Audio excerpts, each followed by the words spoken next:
Assalamualaikum warahmatullahi wabarakatuh. Alhamdulillah wassalatu wassalamu ala Rasulillah Sayyidina wa maulana Muhammadin ibni Abdillah. Wala hawla wala quwwata illa billahil aliyyil azim. Qalu subhanaka la ilma lana illa ma 'allamtana innaka antal alimul hakim. Shadaqallahul azim. Hadirin jamaah salat zuhur yang dimuliakan oleh Allah Subhanahu wa taala. Alhamdulillahirabbil alamin, bersyukur kita kepada Allah. Allah yang telah memberikan kehidupan, merawat kehidupan kita secara detail. Dan alhamdulillah siang ini kita membuktikan wujud kita masih tergolong hambanya yang beriman, hambanya yang bertakwa. Mudah-mudahan Allah senantiasa mencurahkan barokah dan rahmat dalam kehidupan kita. Mudah-mudahan kita dibaikan kehidupan dunia kita, dibaikan tujuan akhirat kita, dibaikan keluarga kita, diberikan berkah untuk anak keturunan kita, sehingga kehidupan dunia dan akhirat kita selamat dari segala berbagai macam fitnah dunia dan fitnah akhirat. Para jamaah yang dimuliakan oleh Allah, pada kajian zuhur singkat pada kesempatan ini saya akan menyampaikan satu kisah kecil, yaitu di kalangan sahabat Rasulullah sallallahu alaihi wasallam. Kita sebut saja namanya Abu Darda radhiyallahu anhu. Abu Darda itu seorang sultan kalau sekarang, orang yang kaya. Rumahnya, halamannya, perkebunannya. Dia termasuk orang yang diberikan oleh Allah kehidupan dunia yang serba ada. Dan saat itu Abu Darda belum menjadi seorang muslim, dan dia bernama istrinya yang kita sebut saja Abu Darda, Ummu Darda. Ini barangkali sebutan yang sampai saat ini, kalau suaminya namanya si fulan, istrinya disebut namanya istri suami, suaminya yang disebut nyonya fulan. Jadi begitu kiranya Abu Darda bersama Ummu Darda. Sahabat Rasulullah Shallallahu Alaihi Wasallam dibangun kehidupan budaya yang sangat luar biasa. Bagaimana dia menjalin kekeluargaan dengan sahabat-sahabat yang lain, menjadi hubungan yang begitu sangat akrab. Sebut saja mereka itu punya koncoplek, gitu ya. Kalau sekarang bestie sebutannya, koncoplek. Koncoplek Abu Darda itu namanya Abdullah ibnu Ruwaihah. Abdullah ibnu Ruwaihah lebih dahulu masuk Islam daripada Abu Darda, yang mana Abu Darda masih sibuk dengan Tuhannya, dengan asnam, dengan patung-patung yang disembahnya, patung-patung yang dia rawat setiap hari. Para jamaah, suatu saat Abdullah ibnu Ruwaihah itu datang bertamu ke rumahnya Abu Darda saat Abu Darda tidak ada di rumah. Yang ada adalah Ummu Darda, istrinya. Lalu dipersilahkan oleh istrinya, karena koncoplek bebas. Jadi sahabat saudara plek itu masuk ke rumah bebas, masuk ke dapur, ke kamarnya pun bebas. Termasuk Abdullah ibnu Ruwaihah itu langsung memasuki kamar khususnya Abu Darda, yang dimana di kamar itu terdapat patung-patung yang disembah oleh Abu Darda, yang setiap hari Abu Darda meminyai patung-patung itu, lalu disembahnya sebelum dia masuk Islam. Lalu Abdullah bin Ruwaihah itu masuk ke dalam kamar itu dan justru menghancurkan patung-patung. Usai patung-patung itu dihancurkan, dia mengatakan, "Laukana khairan pisonami, kalau sekiranya patung-patung atau Tuhan-Tuhan ini mengandung kebaikan, memiliki kebaikan, tentu dia bisa menolak." Abu Darda, Abdullah ibn Ruwaihah mengatakan, setelah patung-patung itu dirusakkan, maka nayata'u ma'allah huwa batil. Setiap apapun yang disembah selain Allah adalah batil, adalah sesat, adalah jalan yang salah. Itu perkataan terakhir dari Abdullah ibn Ruwaihah. Langsung dia pamit pulang. Lalu Ummu Darda baru memasuki rumah dan menuju kamar. Begitu melihat di kamar patung-patung sesembahan suaminya hancur, nangis dia. Halaktuni Abdullah ibn Raihah, sungguh engkau telah menghancurkan diriku, wahai Abdullah ibn Raihah. Bagaimana suamiku kalau tahu kenyataan ini? Pasti akan marah besar. Maka menangis Ummu Darda di samping pintu kamar suaminya, sampai kemudian suaminya datang.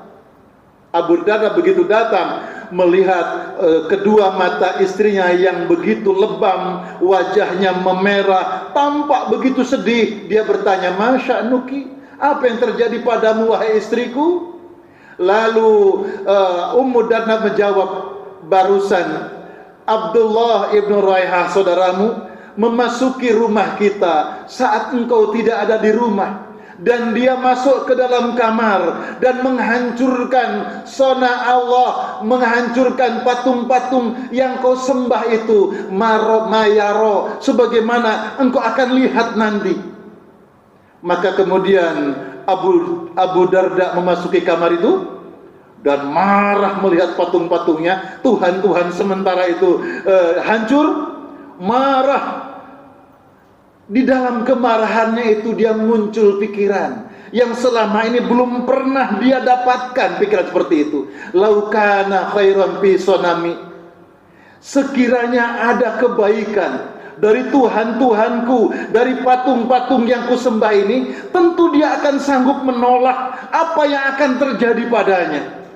Kalau sekiranya patung-patung ini ada kebaikan, pasti dia akan menolak keburukan yang akan terjadi. Tapi rupanya dia diam saja.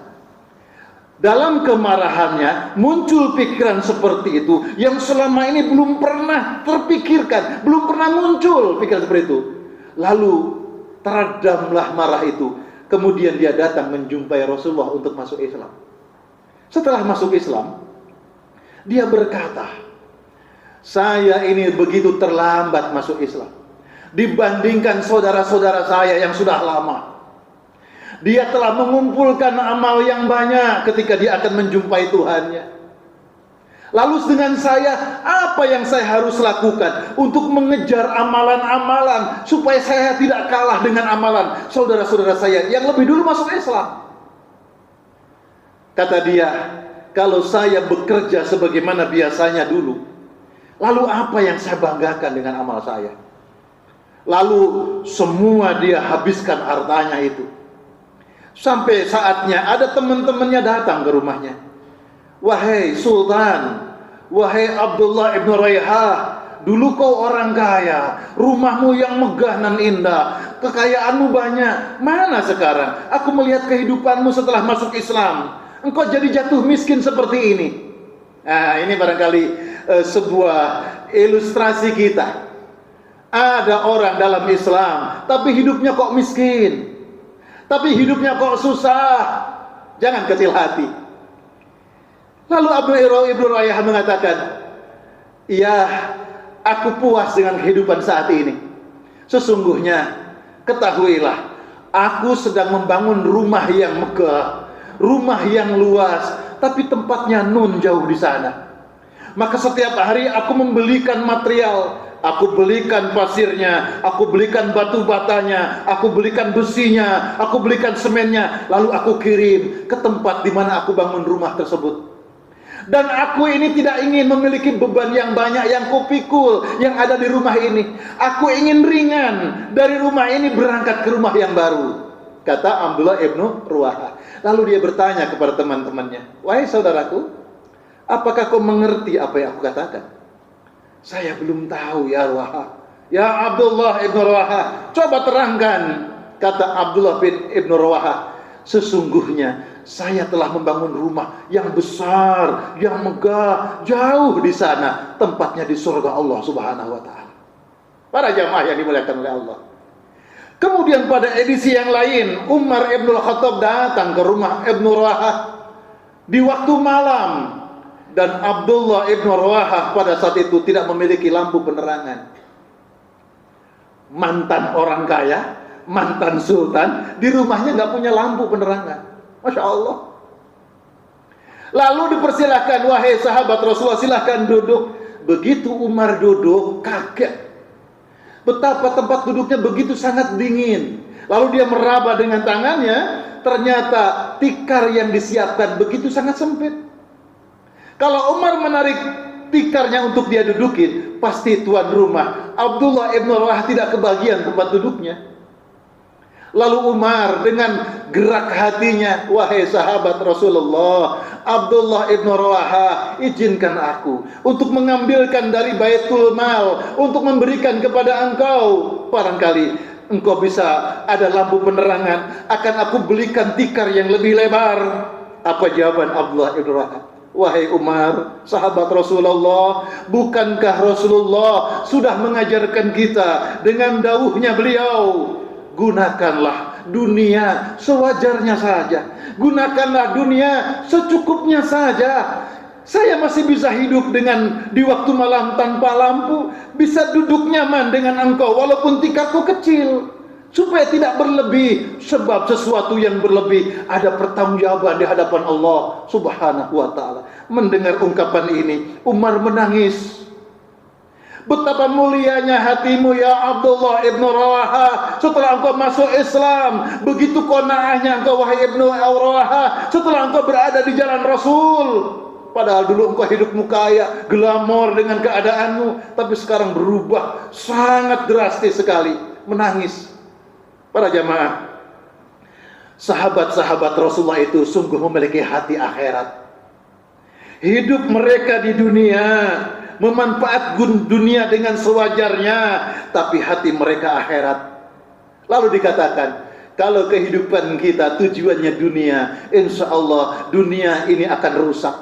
Kalau kita mencari bahagia dengan tujuan dunia, insya Allah kebahagiaan tidak akan pernah abadi. Tapi sahabat Rasulullah Sallallahu Alaihi Wasallam tujuannya akhirat. Mereka berada di dunia ini, tapi tujuannya ridha Allah, mencari ridha Allah Subhanahu Wa Taala. Oleh karena itu ada dua hal yang membelenggu kehidupan kita. Alladzi jama'a malan wa 'addada. Apa itu? Orang yang hidup di dunia, kalau tujuannya untuk dunia, dia akan berusaha mengumpul-ngumpul harta, menumpuk-numpuk harta, menabung-nabung harta, sehingga menjadi orang yang pelit, tidak suka infak sedekah, tidak suka berbagi, lupa kepada kawan, lupa kepada saudara, menjadi orang yang pelit. Kenapa? Dia merasa miskin, di tengah-tengah Allah memberikan karunia, rezeki yang banyak sekalipun. Allazi jama'a malan, mengumpulkan harta, wa'adadah, dan menghitung-ngitung. Kalau saya punya harta sekian, saya akan bangun rumah lagi. Kalau saya punya harta sekian, saya akan beli kendaraan lagi. Kalau harta sekian, saya bisa menyekolahkan anak turunan.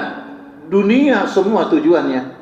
Tetapi kalau tujuan, bukan berarti kita tidak boleh dengan dunia. Rasulullah mengatakan, ad-dunya khuliqat lakum. Dunia ini diciptakan oleh Allah untuk kalian. Dunia ini diciptakan Allah untuk manusia Allah, tapi dikasih di garis bawahi, wa antum khuliqtum li akhirah. Tapi engkau diciptakan oleh Allah bukan untuk dunia, kata Allah, kata Rasulullah. Tapi engkau diciptakan oleh Allah untuk akhirat. Jadi saudaraku yang dimuliakan oleh Allah, ketika berangkat dari rumah ke tempat dinas bekerja, ketahuilah dinas bekerja ini jalan menuju Allah Subhanahu wa ta'ala. Bukan semata-mata untuk bertambahnya pangkat, untuk meningkatnya posisi jabatan, untuk menambahnya duit, untuk menambahnya harta. Bukan tujuan utama. Tujuan utama untuk menggapai ridho Allah. Apa yang kita kerjakan agar dicinta oleh Allah Subhanahu wa ta'ala.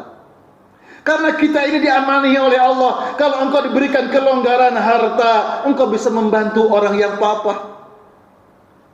Dalam kaidah spiritualitas, kalau kita di rumah kita punya kelebihan pasir, numpuk pasir rumah kita, yakin di sebelahnya tetangga kita ada orang yang butuh pasir. Kalau kita alhamdulillah rezekinya, duitnya banyak hari ini, ketahuilah ada tetangga kita, saudara kita yang butuh uang untuk bayar hutangnya. Maka orang yang hatinya akhirat, ingat Allah, maka apapun fasilitas yang Allah anugerahkan akan dijadikan jalan untuk menggapai ridha Allah Subhanahu wa taala. Allazi jama'a malahu adada. Hanya saja kelemahan manusia ini sudah dimaklumkan oleh Allah. Orang itu kalau hidupnya tujuan dunia, allazi jama'a malahu adada, berikutnya yahsabu anna malahu akhlada. Dia bangga karena merasa punya masa depan yang abadi. Gak bakal susah uripku iki, gak bakal susah anak turunanku iki, rezeki hartaku warisanku seakeh.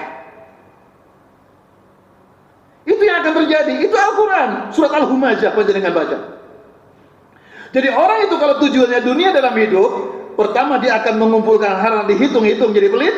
Lalu dia akan mengumumkan dalam dirinya kekekalan, mengatur hidup ini karena harta, karena duit, karena jabatan, karena kedudukan, karena mungkin kita merasa lebih kuat.